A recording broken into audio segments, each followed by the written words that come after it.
oh my goodness. Jacob Misiorowski just did something that you have never seen and most likely will never see again. Unless, of course, he does it himself. This guy is an absolute alien. And I want to say he dominated, but the word dominated isn't even in the same universe of what Miz just did in this game. I am also very happy that this was against the Philadelphia Phillies because the amount of hate Misiorowski has gotten from the Phillies fan base and the Phillies players in the last year after he made the All-Star game over Christopher Sanchez, even though he turned it down, was insane. So I'm glad he shut them up by shutting them out. Now, I will spend plenty of time going over what Miz did, but first I'm going to go through all of the offensive highlights as they too participated in this game. They did a great job helping Misiorowski settle in and alleviating the stress of a close ball game. Let's see how the Brewers scored all of their runs. And of course, the Brewers scored the first run of the game as this is their 4th straight game scoring in the first inning. It started with a leadoff walk to Christian Yelich. Then Phillies opener Tanner Banks struck out Chourio and Terang to bring up William Contreras. This is the Brewers' favorite time to score with 2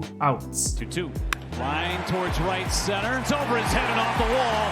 Yelich will score from first base. Contreras chugs into second. And they do it again. 101.9 miles an hour off the bat, a missile to give the Brewers an early lead. Another run was scored in the second thanks to some small ball, of course. Garrett Mitchell hit a leadoff single off of Phillies bulk pitcher Andrew Painter. David Hamilton moved him to second on a sac bunt. Joey Ortiz moved him to third on a ground out to the shortstop, and he would score on a wild pitch with Yelich up to bat. The most Brewers-y way of scoring a run. The Brewers offense would go quiet the next 2 innings, but pick back up in the 5th as they would score 3 more runs. And wouldn't you know it, it would all come after the first 2 batters got out. Bryce Terang doubled down the left field line, Contreras walked, and Jake Bauers swung at the first pitch he saw.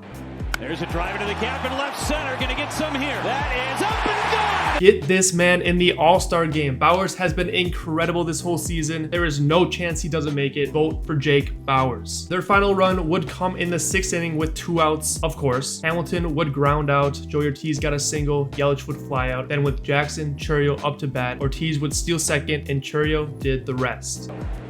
There's a line drive to base hit. It's gonna turn into a run.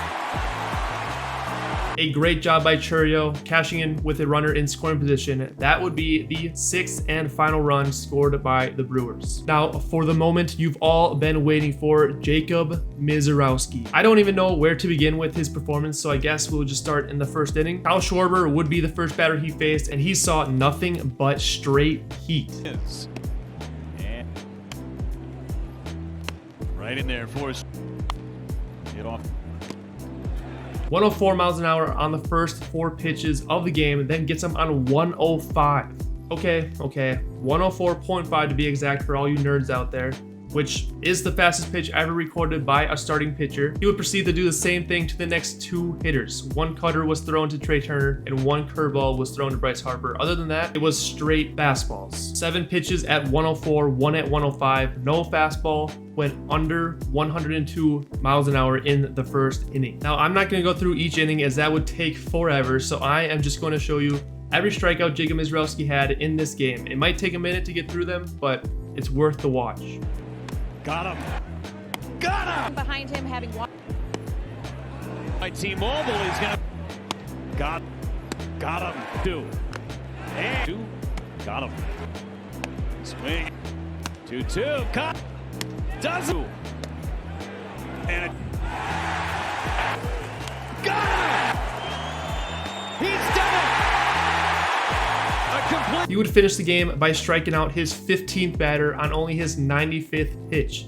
Out of the 95 pitches, he threw 74 strikes. He never even got into a 3-ball count the whole game. Can you be any more efficient than that? And I apologize if I am kind of nerding out here, but I have many more fun stats for you guys. 58 pitches, 100 plus miles an hour. 31 pitches, 102 plus miles an hour. 14 pitches, 103 miles an hour. 4 pitches at 104 plus. Those are all records in a single game. In his last 8 starts, he went 7-0 with 54.1 innings pitched, 80 strikeouts, and a .17, 0.1 2.17 ERA, which is the lowest ERA in an 8-start span since it became a stat in 1912. Unfortunately, he did have one singular blunder in the 4th inning, giving up a leadoff single to Kyle Schwarber on the first pitch, but it would quickly be erased after an inning-ending double play by Bryce Harper. His final stat line is absurd. 9 innings pitched, 1 hit, 0 earned runs, 0 walks, 15 strikeouts, and he faced the minimum of 27 batters while throwing pneumatics, which means he threw under 100 pitches. Absolutely insane. I really don't think there's a word out there to describe this performance, but it was 1 of 1 by a 1 of 1 pitcher who could very likely be an alien. Congrats, Jacob Misiorowski, on the performance. Now let's head to the next game with Shane Drone on the mound. Maybe he can do the same thing as Misiorowski did in game 1. Not likely, but let's see how he compares in game 2. Players of the game for game 1. Jake Bauers went 1 for 3 with a home run, 3 RBIs, and a walk. William Contreras 1 for 3 with a double, an RBI, and a walk. Even Joey Ortiz went 2 for 4 with a double. Great offensive performances by them. Everyone else did okay. And then pitching wise, there's only one pitcher to mention because he's the only guy that pitched. Jacob Misiorowski. We already went through his stat line. If you need a reminder, 9 innings pitched, 1 hit, 0 earned runs, 0 walks, 15 strikeouts, 95 pitches.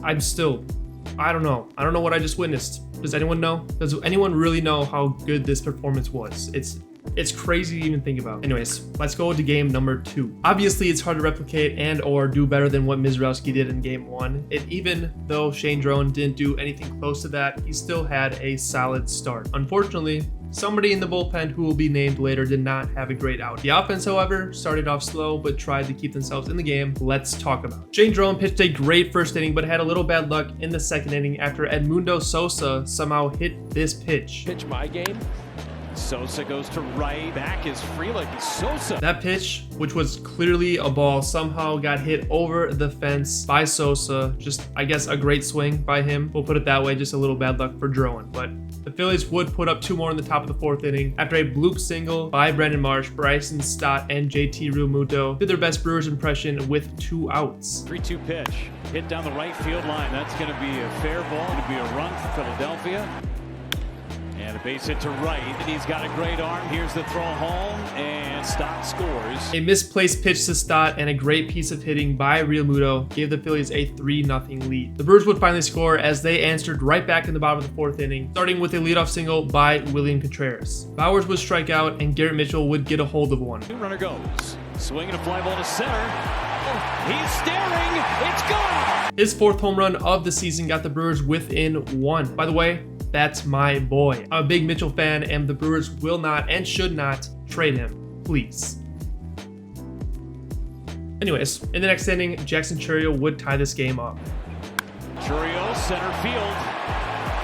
Back goes Hill. Gone! We're tied! He is on track to be the player of the month in June, and I don't want to spoil too much, but there will be more of him later. The 6th inning is where everything fell apart. Shane Drone would be pulled after a leadoff single by Brandon Marsh, and then Chad Patrick would be the one to replace him, and he did not look good as he would give up 5 straight hits to break this game wide open. He's put a ground ball through the right side, a base hit. Stott in the right center, a base hit. Frelick trying to cut it off. He will. 1 scores. Sosa into and a fly ball to left. Back goes Chourio. Realmuto goes deep. 2. Ground ball right side. Base hit. Liner and under the glove of Terang. 4 of those 5 hits were over 92 miles an hour. He was getting crushed. Bryce Harper would put the final touches on the inning as he would hit a deep sac fly to give the Phillies an 8-3 lead. That was his first outing since he pitched in Las Vegas, where he gave up 3 earned runs on 8 pitches and only faced 3 batters and was still not able to bounce back in this outing either. Hopefully he can figure it out because this is not the same guy I've been calling a bullpen demon. And after Patrick allowed the inherited runner to score, Shane Drone's final stat line would be 5 innings pitched, 8 hits, 4 earned runs, 0 walks, 7 strikeouts on 78 pitches. The stat line doesn't do him justice, but he had a career high in strikeouts with 7 and 17 whiffs on the day as well, so pretty solid by Drone in this game. The Brewers would try their best to come back, scoring 2 runs in the 7th inning thanks to a familiar swing we've already seen previously in the game. Chourio to left center. Back goes Crawford. Got it again! Jackson Chourio is definitely on pace to be the player of the month if he keeps hitting like this. The Phillies would score one more in the top of the 8th after Drew Rom walked Bryce Harper in his second inning of work. Joel Kuno would allow back-to-back singles to score Harper from first. The Brewers would make it very interesting in the bottom of the 8th, facing Brad Keller, who had a tough time throwing strikes. It started with a single by Mitchell, a walk by Sal Frelick, another single by Gary Sanchez, another walk from Andrew Vaughn, a sac fly from Christian Yelich, and then Jackson Chourio once again would single to bring in the Brewers' 3rd run of the inning. Still down by 1, the Brewers had 1 out and runners on 1st and 2nd for Bryce Terang and William Contreras. They would put together 2 phenomenal at-bats. Cam as Terang dig. Swing. Popped up first base side. Harper is there and foul. Of course, the guys you expect to get the job done cannot and will now be down 1 going into the 9th, facing one of the best closers in Joan Duran. McGill pitched the 9th and did great. Let's just go past that and get to these at-bats against the Phillies closer. Ground ball to second base. Stott. 1-1. Struck him out. Frelick, a fly ball into left center.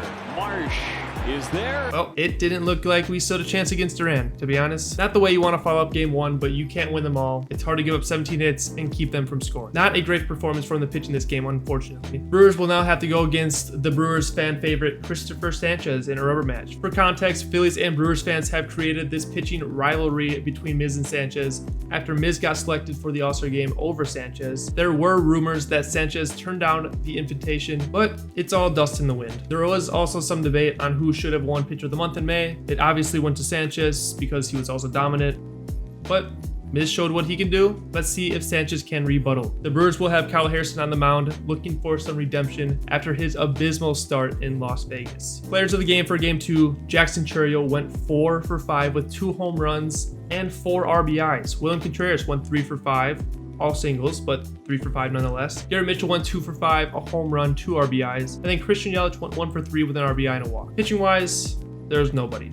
17 hits, 9 runs. Nobody really did that great, to be honest. So we'll leave it to the offense for player of the games, and hopefully pitching can do better next time. Well, this is about as great of a game as you're going to get as a Brewers fan. We all knew that Christopher Sanchez was looking to prove that he was just as good as Misiorowski, and we learned the answer pretty quickly in the 1st inning. 4 pitches into the game, it was clear that he is not. 1-2, driven out towards center. Giving it a shot is Hill, and is back and caught again. Jackson Chourio stays hot, and after 4 pitches, Sanchez has already had a worse game than Miz. Over the next 2 innings, the Brewers would be able to get 2 more hits, but that would be it until the funniest thing would happen in the 4th inning. It started with back-to-back singles from William Contreras and Gary Sanchez. Contreras would get out on a fielder's choice trying to get back to 3rd. Garrett Mitchell would strike out, then brought up Blake Perkins, and this is the funniest part. And a drive into left. It is back. Perk has left the building. Ha! This is the guy who is better than Miz. This guy right here, the guy who just gave up a 3-run home run to a hitter who had a 113 average this season. 113? Who in their right mind would have seen this coming? The reigning pitcher of the month, a guy who was being compared to Jacob Misiorowski, just gave up a 3-run home run to Blake Perkins. It's laughable. It's hilarious. It's pure comedy. Like, I kind of feel bad, but actually I don't at all. The Phillies fans had this coming. It was very well deserved. This fan base has been nothing but rude and hateful and just disgusting towards Jacob Misiorowski. So this happened the way it should have. Thank you for coming to my TED Talk. Now, let's switch our focus to the Brewers starting pitcher tonight, Kyle Harrison. He was having a historical start to the season and his Brewers tenure until he pitched in a ballpark that should probably be delegated to Little League only. Professional baseball players should be nowhere near this park. As we speak, the Rockies just destroyed the Athletics 23-9. How is this even legal? The Rockies 23 runs? So with that being said, I declare that Kyle Harrison's last start did not count and should not count and should not be counted for the stats either. Anyways, Kyle Harrison went right back to work and shoved against the Phillies. Definitely not his A+ stuff, maybe not even his B stuff, as he would go 6 innings while only giving up 3 hits, 0 earned runs, 0 walks, and striking out 3 on 80 pitches. I'm sure he could have gone out for at least 1 more, but after his last start, it was the best time to take him out. Although he didn't have his A+ stuff and only struck out 3, he managed to keep the Phillies hitters off balance and produce this kind of contact. Turner off the end of the whole run. Rolled over to the first base side. All right, Dad's got to go to work. There's a fly ball to center field. Over the top of it. one out to center. Now Cupmans to third. Pop up, shallow center. It was fun and relieving to see Harrison back in his true form. He said after the game he was happy to be back at sea level. Me too, Kyle Harrison. Me too. I think after this game, I don't think Misiorowski being compared to Sanchez is even a question anymore. I think it should be who's better, Christopher Sanchez or Kyle Harrison? New debate in the chat. Go. The Brewers had very few opportunities to score after Perkins' home run, and Abner Uribe and Aaron Ashby closed out the game swiftly. Uribe went 1 inning and allowed a hit on 22 pitches, no walks or strikeouts, just a ground out, fly out, loop single, and then a fly out. Ashby got the last 2 innings, and this is how it went against his final 6 hitters. Struck him. 1-0. Ball ends up in shallow right as Ortiz made Strasburg. Struck. Brilliant. 3-2. Sends Perkins back. And Vaughn has it. Ashby covering. Vaughn wins. A dominant pitching performance all around, and a home run from Chourio and Perkins is all the offense needed as the Brewers win the game and take the series against a tough opponent. A great series win after losing 2 out of 3 to the Athletics. Also to note, every other NL Central team lost today, as well as the Dodgers and the Braves. So a great day for the Brewers in these standings. My players of the game this game is Jackson Chourio once again, 2 for 4 with another home run and an RBI. William Contreras once again, 2 for 4 with a double. Blake Perkins, 2 for 4, home run, a double, and 3 RBIs. His lifetime, he hit 6 for 7 against Christopher Sanchez. This guy is the Christopher Sanchez killer for some reason. I don't understand it, but I'll take it. Kyle Harrison, player of the game, 6 innings pitched, 3 hits, 0 earned runs, 0 walks, 3 strikeouts. And then Aaron Ashby, 2 innings, 0 hits, 0 runs, 0 walks, and 3 strikeouts. So good job by Ashby closing it out. Also, a little side note here, just after the Brewers won, it was announced that Cooper Pratt has finally been called up to the MLB and will be making his debut on Tuesday against the Cleveland Guardians. Other roster moves included Brewers top prospects Andrew Fisher and Josh Adamczewski being promoted to Double-A. It was a great day to be a Brewers fan today. But that will be my series recap against the Philadelphia Phillies. The Brewers have an off day on Monday and then host the Cleveland Guardians for a 3-game series. I'm very excited to see the debut of Cooper Pratt on Tuesday. Let me know in the comments below your prediction of his final stat line in his debut game. I'm gonna go with a modest 4 for 4 with 2 doubles, a home run, and 3 RBIs. Thank you guys for watching. Please like and subscribe down below and tune in for the next series recap against the Guardians to find out what's brewing.